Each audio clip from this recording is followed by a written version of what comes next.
sebelum kita mulai pembelajaran kita hari ini, Ibu mau nanya sesuatu. Ya, Ibu mau nanya sesuatu. Pernahkah anak Ibu membuat ST di rumah? Pernah.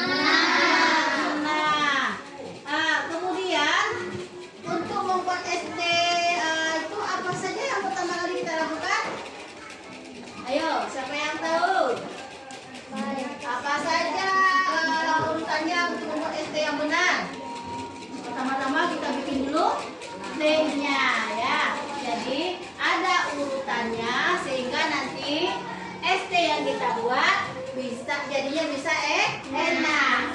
Dan anak-anak Ibu, pembelajaran kita hari ini tujuan pembelajaran kita hari ini adalah dengan kita lihat dulu judulnya berpikir komputasional. Jadi Ibu berharap setelah pembelajaran nanti anak Ibu dapat memahami prinsip dasar berpikir komputasional, yaitu dekomposisi, menemukan pola, abstraksi, dan algoritma dengan 4 pola pikirnya. Kemudian juga setelah pembelajaran nanti anak Ibu dapat memecahkan masalah sederhana menggunakan prinsip berpikir komputasional. Dan anak-anak Ibu, sebelum kita mulai belajar kita, Ibu ingin anak Ibu perhatikan dulu. Ibu ada sebuah video, mari kita lihat. Ibu ada sebuah video.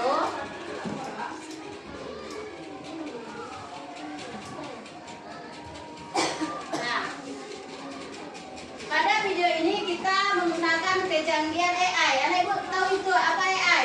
Tahu. Artificial Intelligence ya. Di sini kita anak Ibu mungkin sudah memanfaatkannya ya. Anak Ibu sudah punya HP atau HP orang tuanya? Ada. Di sini kita bisa memanfaatkan AI untuk berbagai kegiatan dalam kehidupan kita sehari-hari. Ini ada salah satu contohnya. Kita menggunakan AI untuk di sini AI-nya memilah. Nah, memilah mana yang sampah, mana yang ikan. Nanti kita pilih dulu, nanti dia membenarkan. Kalau kita pilih benar ikan, dia akan centang. Ya, ini salah satu contoh, kita lihat.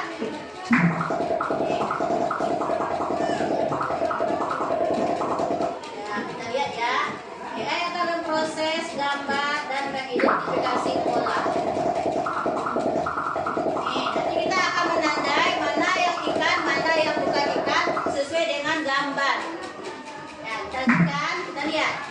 Ini apa, Nak Ibu? Kulit pisang. Ikan atau tidak ikan? Tidak. Tidak ikan. Coba lanjut. Ini tidak ikan. Ini? Ini?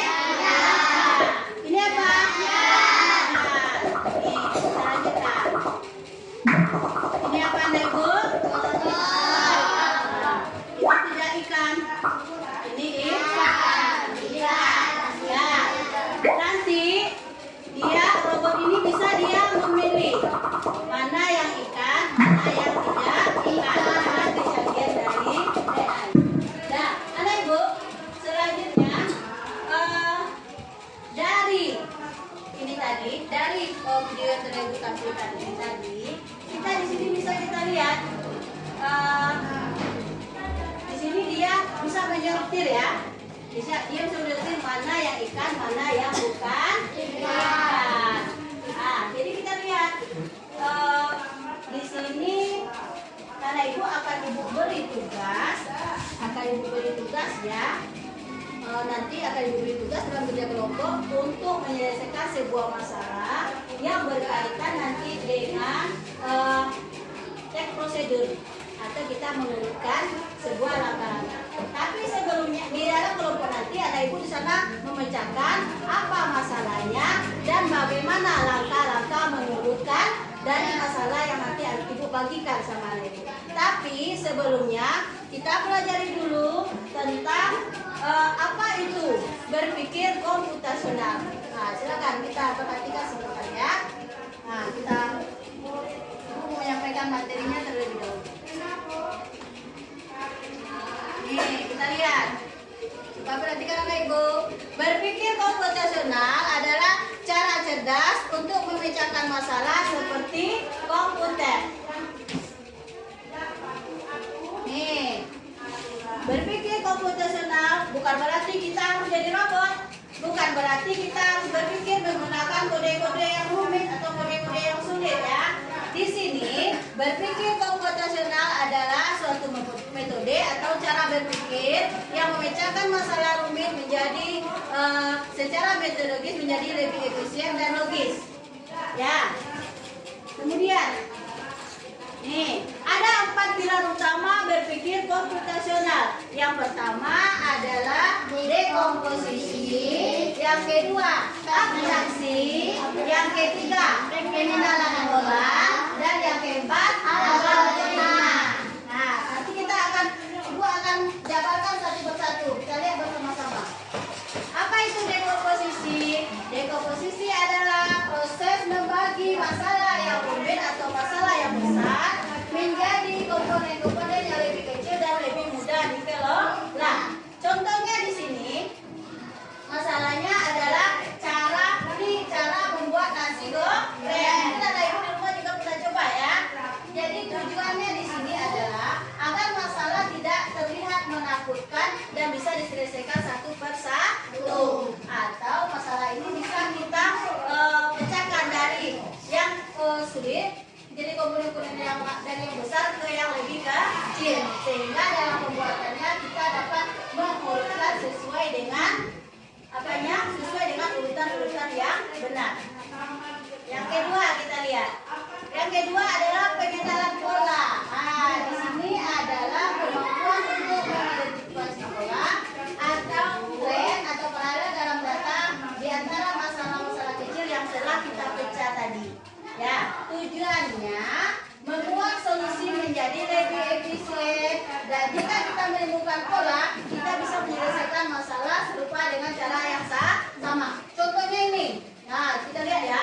Contohnya, saat membuat nasi goreng, langkah menumis bumbu memiliki pola yang sama. Bagaimana cara menumis bumbu? Pertama, kita panaskan dulu minyak. Kemudian, masukkan bumbu dan aduk hingga harum. Ini kan ada 2 contoh masakan ya. Ada nasi goreng dan ada membuat capcay. Nah, jadi dia pakai pola yang sama.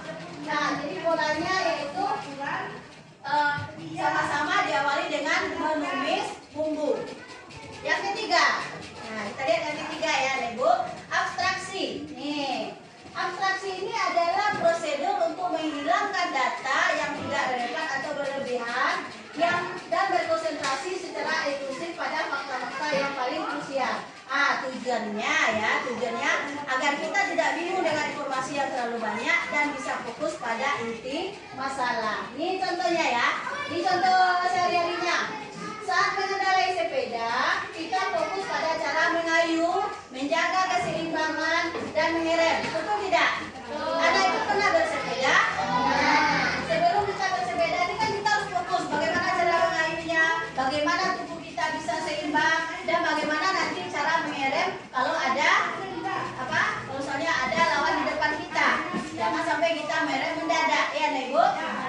Di sini kita tidak perlu memikirkan bagaimana cara kerja detailnya setiap gear atau bahan pembuatannya. Tidak perlu kita pikirkan dengan apa sepeda ini dibuat, bahannya dari apa dibuat, tidak.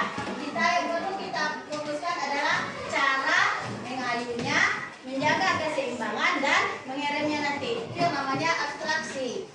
Nah, yang keempat, algoritma. Nih, algoritma ini adalah serangkaian langkah-langkah atau aturan yang jelas yang berurutan untuk menyelesaikan suatu masalah. Algoritma adalah hasil akhir dari 3 pilar tadi. Masih ingat 3 pilar tadi? Ada dekomposisi, ada mengenal pola, ada abstraksi, dan ada algoritma. Nih, ciri-ciri algoritma ini adalah yang pertama, urutannya jelas. Yang kedua, tidak memiliki arti yang ganda. Yang ketiga, pasti berhenti setelah masalahnya selesai. Contohnya di sini, resep masakan, apalagi perakitan mainan, atau tutorial cara melakukan sesuatu. Atau contohnya lagi, tutorial cara membuat es teh. Kita Terakhirnya nanti kita akan mendapatkan secangkir atau segelas es teh yang enak, ya kan? Ada urutannya dari awal sampai akhir. Jadi kalau kita ikuti langkah-langkahnya, maka kita akan mendapatkan hasil yang sempurna atau hasil yang baik. Nah, ini bagaimana contoh penerapannya? Nih, dekomposisi misalnya, kita mencari materi misalnya ya. Kalau dilipas ada mulut, ada lambung, ada usus. Kemudian kita buat slide-nya. Setelah kita buat slide, kita desain dan kita berlatih presentasi. Nah, kita nanti pada saat tugas kelompok di sana kita akan berbagi tugas dengan setiap anggota. Ini ada polanya. Ada judul, ada gambar, dan ada poin-poin penting. Nah, ini yang abstraksi. Nih, fokus pada fungsi utama setiap organnya. Jadi kita yang tadi ada usus, ada lambung, kita fokus pada setiap organnya. Di algoritma ini kita buat jadwal. Ya, kita buat jadwal di sini. Hari pertama kita kumpul materi dan bagi tugas. Hari kedua dan ketiga setiap anak membuat bagian slide. Kita bagi tugas untuk membuat slide. Hari keempat kita menggabungkan dan mendesain slide, dan hari kelima kita presentasi bersama. Jadi di dalam abstraksi ini kita membuat jadwal. Nah, di sini kita lihat ya, apa manfaat berpikir komputasional? Yang pertama, melatih kemampuan berpikir logis dan terstruktur. Kemudian, membantumu merencanakan sesuatu dengan lebih efektif dan efisien. Yang ketiga, membuatmu menjadi pemecah masalah atau problem solver yang lebih baik. Ya, meningkatkan kreativitas dan mencari solusi, sehingga dan juga menjadi fondasi penting jika kamu tertarik pada bidang sains, teknologi, teknik, dan matematika. Nih. Nah, jadi kesimpulannya, berpikir komputasional adalah alat bantu berpikir yang bisa digunakan siapa saja untuk menghadapi tantangan apapun. Ada 4 pilar. Coba sebutkan Ibu, ada 4 pilar tadi. Yang pertama, dekomposisi. Yang kedua, pengenalan pola. Yang ketiga, abstraksi. Dan yang keempat, algoritma. Ini yang harus ini 4 pilar penting ya dalam berpikir komputasional. Nah, nih. Ya, anak-anak Ibu, itu tadi menjelaskan bagaimana cara berpikir komputasional. Nah, baik anak-anak Ibu, sekarang Ibu akan membagikan, Ibu sudah punya ya beberapa masalah. Nanti tiap kelompok Ibu bagikan dengan masalah yang berbeda ya. Silakan diskusikan di kelompoknya masing-masing, kerjasama. Nah, ini untuk kelompok 1. Ini kelompok 1, kelompok 2. Mana kelompok 2 ya? Sesuai dengan kelompok yang telah kita sepakati ya. Kelompok 2, kelompok 3. Kelompok 3. Silakan kerjakan ya, kerjakan bersama-sama. Kelompok 4. Nih, satu lagi. Ini kelompok berapa tadi? Kelompok 3. Nah, silakan kerjakan anak Ibu. Kerjakan bersama-sama. Bekerja sama ya. Ayo, Ibu beri waktu. 5 menit bisa? Nah, jangan sampai 5 menit selesai. Ayo, kerjakan bersama-sama. Berbagi tugas.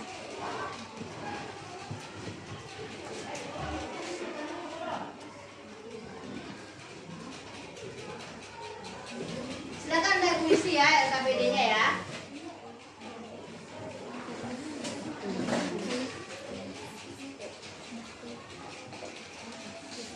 Bisa, nah.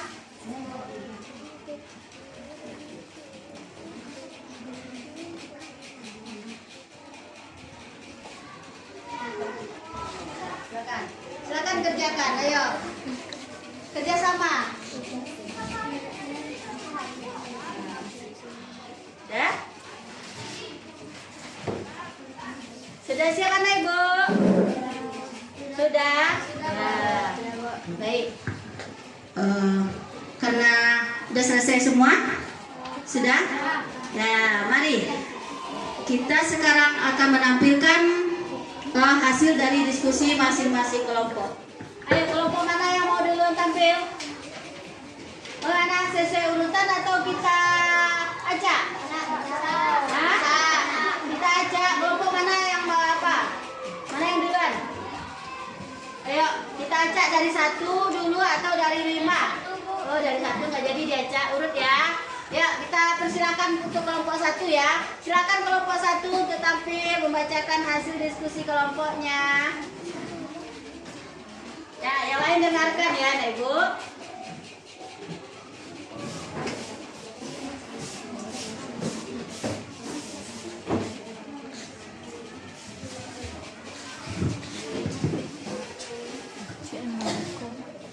Assalamualaikum warahmatullahi wabarakatuh.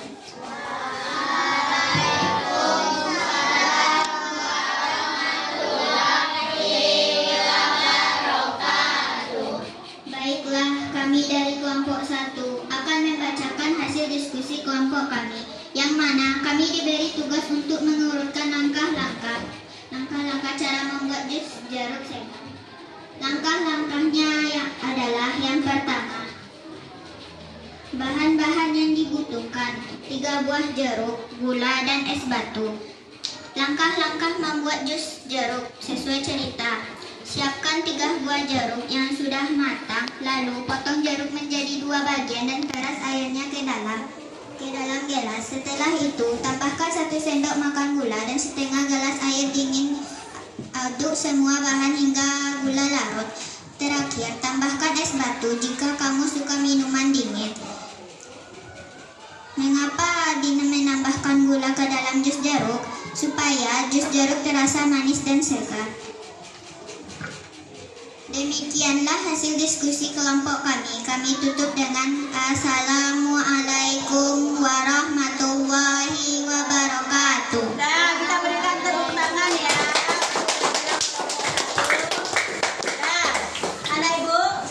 Yang telah dipaparkan oleh kelompok 1 tadi, mereka memaparkan tentang cara membuat jus jeruk yang segar ya. Jadi kalau kita ikuti langkah-langkahnya, kita akan mendapatkan hasil yang nanti yang kita sesuai yang kita inginkan.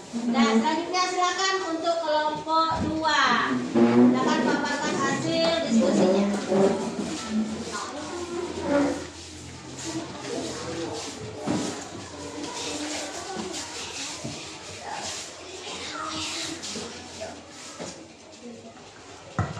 Assalamualaikum warahmatullahi wabarakatuh. Waalaikumsalam warahmatullahi wabarakatuh.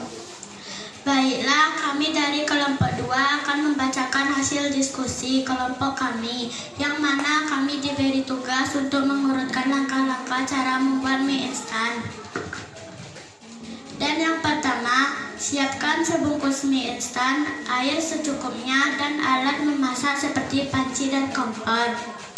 Panaskan air dalam panci hingga mendidih, dan masukkan mie ke dalam air mendidih dan masak selama 3 menit. Sambil menunggu mie matang, siapkan bumbu mie di dalam mangkuk. Setelah mie matang, tiriskan sebagian air jika suka, lalu tuangkan mie ke dalam mangkuk berisi bumbu. Aduk mie dan bumbu hingga tercampur rata. Mie instan siap disajikan dan dinikmati selagi hangat. Demikianlah hasil diskusi kelompok kami, dan kami tutup dengan Assalamualaikum warahmatullahi wabarakatuh. Nah, terima kasih untuk kelompok 2. Berikan tepuk tangannya anak-anak Ibu. Nah, itu tadi penampilan dari kelompok 2, yaitu mereka membuat urutan atau langkah dalam membuat mie instan. Nah, anak-anak Ibu pernah buat mie instan di rumah? Pernah. Apakah mengikuti langkah-langkah seperti yang dipaparkan teman tadi? Kalau kita mengacak langkah-langkahnya, apakah mie yang kita buat nanti rasanya enak? Enak. Kalau kita mengacak langkahnya? Tidak. Ya, jadi kita harus mengerjakan sesuai dengan urutannya supaya nanti hasilnya menjadi sempurna atau mendapatkan mie yang enak. Nah, tepuk tangan tadi ya. Udah tepuk tangan untuk kelompok 2. Nah, sekarang kita persilakan lagi untuk kelompok 3. Silakan memaparkan hasil diskusinya. Ayo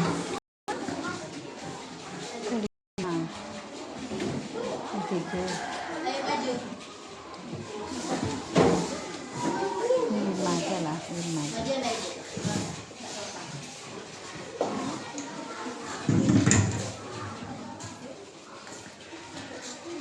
Assalamualaikum warahmatullahi wabarakatuh. Waalaikumsalam warahmatullahi wabarakatuh. Baiklah, kami dari kelompok 4, kelompok 3 akan membacakan hasil diskusi kami, yang mana kami diberi tugas untuk mengurutkan langkah-langkah cara mencuci piring. Yang pertama, kumpulkan semua piring di wastafel. Yang kedua, buang sisa-sisa makanan ke tempat sampah. Yang ketiga, basahi piring dengan air agar lebih mudah dibersihkan. Yang keempat, gosok piring dengan spons yang sudah diberi sabun. Yang kelima, bilas piring hingga bersih dan dari sabun. Yang keenam, keringkan piring atau letakkan di rak pengiring. Demikian hasil diskusi kami kelompok kami. Itu dengan assalamualaikum warahmatullahi wabarakatuh. Waalaikumsalam warahmatullahi wabarakatuh. Nah, itu tadi pemaparan dari kelompok 3 itu cara piring. Nah, udah bagus kelompok 3. Kita persilakan lagi untuk kelompok 4. Silakan kelompok maju untuk membacakan hasil diskusinya.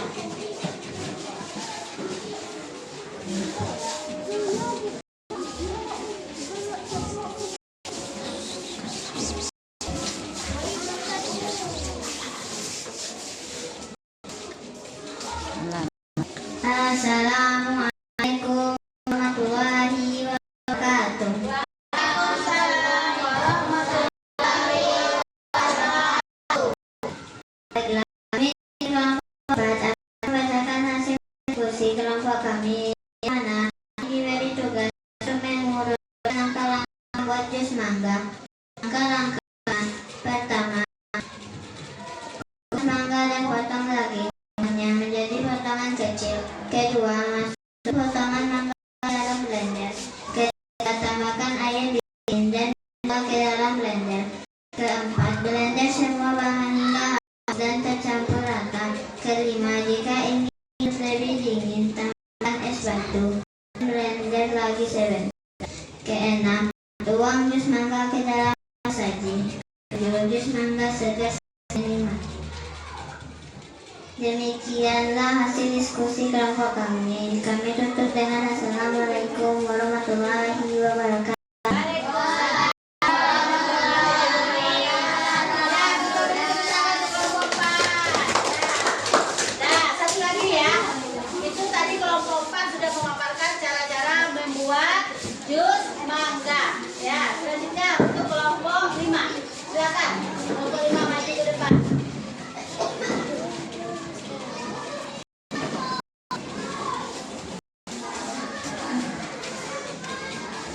Assalamualaikum warahmatullahi wabarakatuh. Waalaikumsalam warahmatullahi wabarakatuh. Baiklah, kami dari kelompok 5 akan membacakan hasil diskusi kami, yang mana kami diberi tugas untuk menentukan langkah-langkah cara menyiram tanaman. Pertama, siapkan air ember atau kolam tanaman.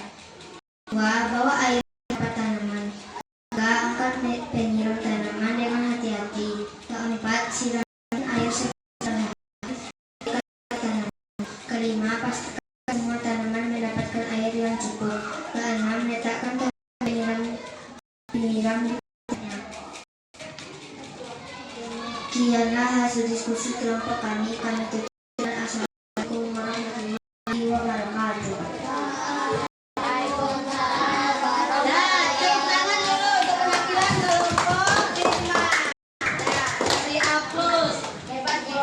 bersama. Dan anak ibu, tadi kita sudah dengarkan pemaparan dari masing-masing kelompok. Jadi setelah kita lihat, kalau kita melakukannya dengan urutan atau rangka-rangka yang benar, apa yang kita lakukan nanti akan mendapatkan hasil yang sesuai yang kita inginkan.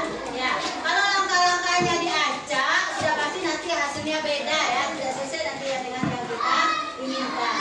Dan anak ibu, dari pembelajaran kita tadi dan juga dari hasil diskusi anak ibu berkelompok tadi, di sini kita dapat menyimpulkan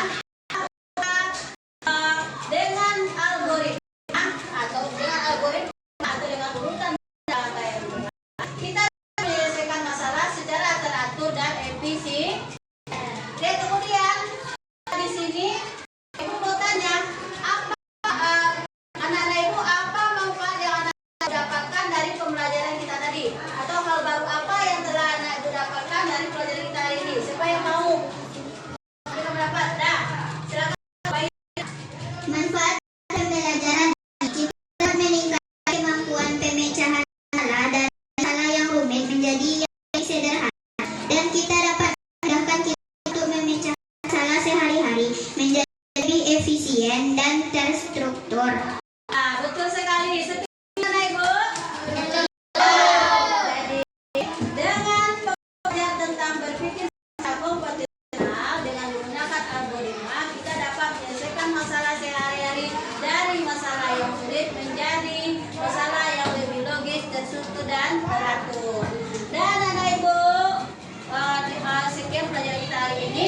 Sebelumnya kita duduk dulu dengan ice breaking satu. Ayo, kita ice breaking dulu ya. Ayo anak-anak ibu. Nah, sama-sama ya. Ayo, sambil duduk juga gak apa-apa. Kita sama-sama. Ayo. Tepuk tangan. Dang dang dang, ding ding ding, dong dong dong, dang dang dang, ding ding ding, dong dong dong.